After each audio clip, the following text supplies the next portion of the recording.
سيدنا সম্মানিত নেতৃবৃন্দ, আসুন আমরা সকলে মায়ের 81তম জন্মদিনে দোয়া অংশগ্রহণ করি। আল্লাহুম্মা আমিন। ربنا ظلمنا أنفسنا وإن لم تغفر لنا وترحمنا لنكونن من الخاسرين ربنا آتنا في الدنيا حسنة وفي الآخرة حسنة وقنا عذاب النار رب ارحمهما كما ربياني صغيرا رب العالمين মহিয়ান করিয়ান সর্বশক্তিমান দয়ালুদাতা মেহেরবান খোদা আল্লাহ, গণতন্ত্রের মাতা দেশনেত্রী বেগম খালেদা জিয়ার 81তম জন্মদিন উপলক্ষে বাংলাদেশ জাতীয়তাবাদী দল কর্তৃক আয়োজিত আজকে দোয়া মিলাদ মাহফিলকে তুমি কবুল মঞ্জুর করেলাম।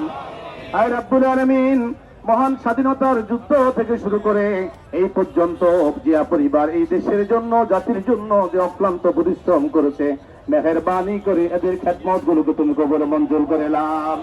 রব্বুল আলামিন, তোমার কাছে ফরিয়াদ জানাই, আয় আল্লাহ, আমাদের মাথাকে পরিপূর্ণ সুস্থ করে